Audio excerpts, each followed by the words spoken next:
Little Dirk, on his Instagram story, posted this, quote, "Stop buying all this jewelry without knowing what you're doing. A lot of this shit fake and some is overpriced. Get one jeweler and stick to him. I'm telling you, y'all ass could be pissed when the truth come out." End quote. What are your thoughts on that? He was talking about someone specifically, because that was just hella specific, low-key. But, I mean, he's right. Get one jeweler. I mean, even if you go to the same jeweler, though, he can still trick you. So I don't understand that advice. And that's what he was saying. I don't get his advice, but I do think that you should get one jeweler and fuck with that one jeweler and know what you're doing when you buy jewelry, because they do be like, you feel me, not giving people real diamonds and stuff like that. But that'll come from even if you go into the same jeweler. Like, make sure you go to a good jeweler and an accredited jeweler. You know what I'm saying? And just do your research before you buy jewelry. Now, has that ever happened to you? No, not that I know of. Receiving something fake when you paid for something real? No, not that I know about. Shit, all my shit better be fucking real. Now, before we go on any further, can you detail the jewelry you have on during this interview? Well, I got my Big B piece from Status. Shout out to them. I have a couple pieces from them. Then I got my GGB chain on somewhere, you know. And my GGB and the rest of this came from the same jeweler. This is the only one from Status, but the rest of this from Crescent. I go to the same guy. So yeah, you know, cool. But Status too. I fuck with Status. I go to Status for a couple pieces too. And yeah, I got my Rolly, my little lovey bracelet, my rings, bada boom, bada bing, you know what I'm saying? A little something light today. So everything from, during this interview, everything from Crescent except that B. Yeah, except my B. It's from Status. And the pendant and that chain was both from Status? Yeah, whole thing, whole setup. And you also are sporting a nose ring. Was that from Crescent as well? Oh, nope. This is actually from Amazon. Shout out to Amazon. Okay. Now, for you, why multiple jewelers? In this case, you have two different jewelers on during this interview. Some jewelers make different pieces. Like, I went to them because I knew they could do the bees and stuff like that. I knew they could execute what I wanted. With Crescent, they're more so like traditional pieces, and like I usually go to Crescent and buy stuff that's like already made, opposed to custom pieces. So that's why, you know, because I think they have two different styles, if that makes sense. Now, let's dissect some of these items just a little bit further. Okay, when it comes to your necklaces, the GGB and the letter B, are they called anything specific, like the type of necklace, the name of the setting, so on and so forth? Yeah, no, I don't really. I know it's like on a piece of paper that he gave me, but I'm not walking around like, yeah, the VVA goddamn diamond cut. Yeah, I ain't doing all that. I got my ice on. You see the ice to the jewelry. If you want me to look it up, I can. I'll show you my little certificate, but I don't keep the Carfax. I got too many chains. I won't remember which is which. I have too much jewelry to remember. Now, when it comes to both of these pendants, one has a B, the other one says GGB. Can you share the meanings behind either of these? Well, Big B for Bali, of course, the biggest, you already know. And GGB is Girls Gone Brazy, which is my adult entertainment company. I bought all my girls GGB chains. So, yeah, the gang. Now, let's dissect the watch a little bit further. You mentioned this is a Rolex. Roly-poly-oly, gift from my mama. Thanks, Mom. Does it get any more specific than that, like a particular particular model of Rolex? No, I just know it's a roly-poly. And you mentioned that was a gift. And it also sits on your right wrist during this interview. Are you naturally right-handed or left-handed? I'm right-handed. And aside from this watch that you're wearing during this interview, do you own any other watches in your jewelry collection as well? I used to have a Gucci watch, but I broke it. So, yeah, I just have this watch. I wasn't really into watches. I think I'm just now kind of getting into watches and liking it. Like I said, this was a gift. So, I'm liking watches now, you know, like the little Cartier bracelets and Cartier watches. And, you know, I think I'm going to get some more. Get a little watch collection. I know that's like rich people shit. to have a watch collection. When you had that Gucci watch before it broke, did you have it at the same time as this Rolex watch? Mm-hmm. Did you ever wear both watches at the same time? Mm-hmm. And just curious there. Now, this watch that you have, glancing at it, it looks custom or bust down, as some say. When it comes to the debate of custom versus factory, aka bust down versus plain Jane, where do you stand on that at this point? I'm an extravagant bitch, so I'm gonna get bust down every motherfucking time. All my shit gonna be bust down. I think plain Jane is more so like a suit and tie look to me. You know, like when you're like working on Wall Street, you know, you're gonna get a plain Jane, like, you know, rich white man in a suit. But me, I need diamonds in my shit. Diamonds are a girl's best friend, so you know which way I gotta go. And you don't have the Gucci watch with you, but when you did, was that also custom or bust down, or was that plain Jane? No, it was just a regular Gucci watch. It had like the little straps, the little Gucci straps, the red and green straps. So factory, nothing custom on that. Yeah. Okay. And when it comes to your bracelet, is this called anything specific? No, just a heart bracelet. Sitting in the store, I thought it was a cute little setup to go with it. No particular meaning behind the bracelet. Nope, just cute diamonds. Loved it. And what about the rings? Any meanings behind either of these rings? Yeah, I got the PG ring, PlayGirls. You already know, gang in the motherfucking building. I bought all my bitches rings, cause, yeah. Are they both PG? No, it's a PG, and then this is just a butterfly. Any meaning behind that butterfly? I have a butterfly on my face, so I don't know, maybe that's what I was feeling, but no, I buy jewelry because I just like it. It's shiny in the store, and I'm like, yep, I want that. Any meanings behind the fingers they sit on during this interview? Nope.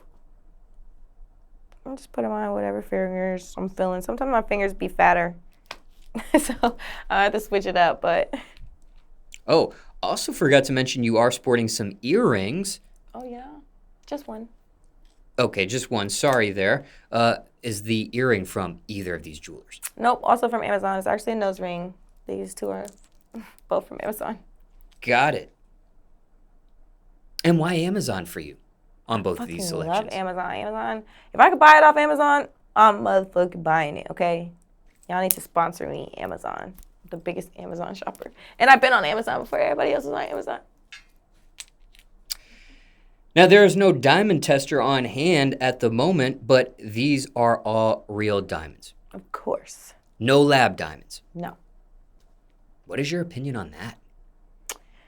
I mean, I ain't gonna too much lie. I've lost so much fucking jewelry. I'm actually mad that I spent all this money on jewelry. So I don't know, you better be a very responsible person if you're gonna spend all this money on jewelry, because I've lost literally $30,000 worth of jewelry. If I'm trying to calculate it, like $40,000 in jewelry. So be responsible if you're gonna buy real diamonds. If you're not responsible, then buy the fake ones, flaunt it. Who fucking cares? What are people gonna do? Nothing. They're gonna talk shit anyways. Now, what is your opinion on these items, which you're not sporting? Grillz. Love them. I just lose them. I've had plenty of Grillz too that I've lost. And when it came to the Grillz, they were always pop-outs, pull-outs. Yeah. Never permanent. No.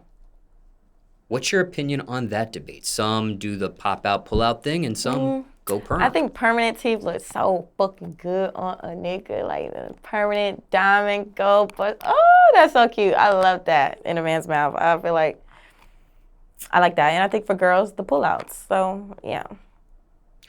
Never ever on perms for you? No, I wouldn't do permanent. I get a permanent tooth. Yeah, a permanent like diamond tooth. But not my whole mouth. Now, aside from the gifted Rolex, which you mentioned was from your mother, for transparency, did you pay for the rest of the jewelry during this interview? Yes, I did. Duh. Nothing for promo? No. Y'all want to give me some jewelry for promo? Hit my line. I can't wait. Care to share how much any of this stuff cost you back then? Yes, this chain was my beat chain. I think just the chain was 4,000. I think the necklace was another 2. GGB, I bought all of ours at the same time, so I think it was like 5,000 for all. No, like 4,000. I think for all of the GGBs. And the Rolex was a gift. The bracelet was like 25. The rings, I bought a whole bunch of rings, and I can't remember. It was a lot. The rings was a lot. So I bought like 6 of them, and then I had to buy another 2 because she lost hers in the airport toilet. So I had to buy a couple of them, and then another girl had lost hers or something like that, so I had to get another one. And then this butterfly ring, I think it was like $1,000, if that. I think I talked them down a little bit. I'll probably pay 8. And my nose ring was like $10. $10. And what about like that really tight necklace around your neck? Oh my God, I forgot I had this choker on. I can't remember. This is like one of my really, really first pieces. It's like one of the like first things I ever bought. Probably like 1,500, 2,000, something like that. On the bracelet, you said 25. Did you mean 25,000 or 2,500? 2,500. The most I spent on something was 15,000 from a Bali Baby chain from Icebox, and it's gone. So, yeah. I learned my lesson. I'm not spending that much on fucking jewelry. Like, not no more. Go to my jeweler, and we gonna work something out. I guess you can't say it's kind of for promo, though, because, you know, he gave me, like, better prices because I shout him out. So, yeah. Nothing for free, but, yeah, better prices. Now, you mentioned you were pointing to somebody off camera. Care to share who this person is? Carla. Yeah, she lost her Playgirl ring, y'all, in the airport toilet. Now, you don't have a mic on. You can still be heard faintly if you'd like to say anything in regards to that incident, but care to share to the audience how you lose a ring in the airport toilet? Airplane toilet. Oh, airplane toilet. Right, I said airport, airplane. On the flight, and I took my rings off to be careful. Long story short, there was some turbulence while I was in the bathroom trying to wash my hands and be responsible. Turbulence hit, and the rings just like shot straight into the toilet. And you know, there's no water in there, so it was just immediately gone. Sitting there. Like in awe. She was so scared to tell me. She didn't tell me till we got all the way back. Till we landed and we off the plane. And she's like, I gotta tell you something. Oh my gosh. Yeah. She loves me because she got me another one, so shout out to Bali Baby. Shout out to the PlayGirls. Right. Now, after that incident, did you try to contact the airport or the airplane company to see if that was something that was salvageable? Definitely. She did. They basically said that nobody was gonna go diving due to the shit to get the ring. They tried to be nice and tell me that nobody was about to dig through shit for my ring. I don't care if it was a piece of gold in there. Oh gosh. Now, how do you prevent something like that from happening in the future? Because, like you mentioned, you did get another ring from Bali, but if you're on a plane and don't want to make that same mistake, and there are others in the audience that might not want to make that same mistake either, any advice on that? Don't take it off. Right. Keep it on. Put it in your pocket or something, right? I have not taken it off ever since then. Right, it don't come off. The jewelry is real. You can get it wet. So, just keeping it on. Don't take it off. I haven't taken it off. I shower with it. I sleep with it. Oh my goodness. Now, okay, that's jewelry. You mentioned previously during this portion of questions that there was a time when you probably lost approximately $30,000 to $40,000 in jewelry. Yes. Was any of that insured at the time? No. I don't know why it wasn't, but it wasn't. None of the jewelry I bought was insured. I just lost it. It was gone forever, gone for good. I'd be hoping people like find it and like tell me, like give it back. But no. What's your opinion on insurance for jewelry at this point? Definitely get it. If you're going to spend over $5,000, get insurance. Seriously. Because, like I said, all that money, all that shit's just down the drain. Okay, and one additional question here. Now, you mentioned that there was a time when you spent more money on jewelry. You try to spend less money on jewelry, but you do spend money on jewelry. That hasn't stopped. Yeah. You're not against purchasing jewelry. No. But was any amount of money you personally spent on jewelry in the past worth it? Yeah, I think it's worth it because it's like it's a piece, it's a statement piece. You wear it every day, you wear it for years. So, I think it's definitely worth it. I don't regret doing it, but I do regret not having insurance on it. That's what I do regret.